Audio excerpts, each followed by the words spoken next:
রাস্তার কাজ সঠিকভাবে হচ্ছে কিনা সশরীরে হাজির বিধায়ক মনিরুল ইসলাম। বেশ কিছুদিন আগে পুরাতন ডাকবাংলো চারমাথা মোড় থেকে নতুন জীবন হসপিটাল জামিয়া কাঠান অর্থাৎ পশ্চিম দিকের রাস্তার দুধার চওড়া ও নতুন করে রাস্তা তৈরির কাজের জন্য বিধায়ক মনিরুল ইসলাম শামশেরগঞ্জ বিডিও, রাস্তা ঠিকাদার সহ অন্যান্য আধিকারিকরা পরিদর্শন করেন। আর সেদিনই বলেন যে রাস্তা চওড়া এবং নতুন করে রাস্তা তৈরি করা হবে। ঠিক সেই কথা মতো 12ই ডিসেম্বর রাস্তার কাজ শুরু হয়। কিছু দোকানপাট রোডের উপর চালা বাড়িয়ে রাখার কারণে মাপযোগ করে একটি দাগ দেওয়া হয়। সেই দাগ বরাবর ভাঙা হয়েছে কিনা এবং সেই রাস্তার কাজ ঠিকমতো হচ্ছে কিনা এই নিয়ে আজ অর্থাৎ মঙ্গলবার দুপুর নাগাদ পরিদর্শনে আসেন ফারাক্কা বিধানসভার বিধায়ক মনিরুল ইসলাম ও রাস্তা ঠিকাদার অন্যান্যরা।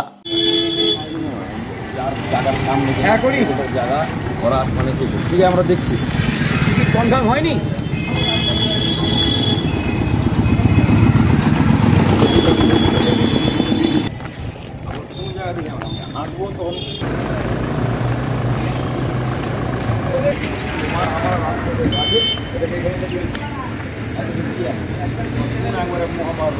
আপনি 1-1.5 ফুট টানলে আপনার সুবিধা হবে, কারণ আপনার রাস্তাটা বড় হয়ে যাচ্ছে।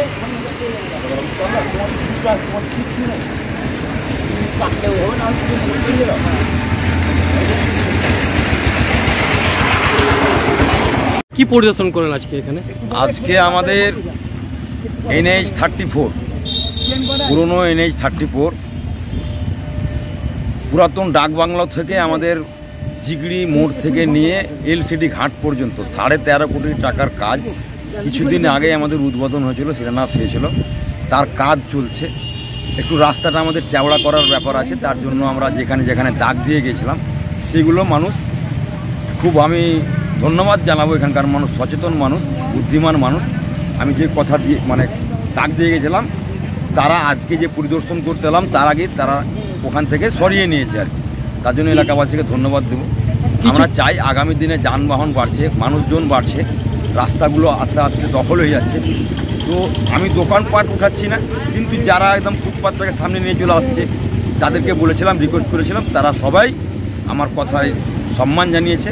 তারা নিজ নিজ দায়িত্বে বাড়ির যেটুকুনটা আমরা দাগ দিয়েছিলাম ভেঙে নিয়েছে।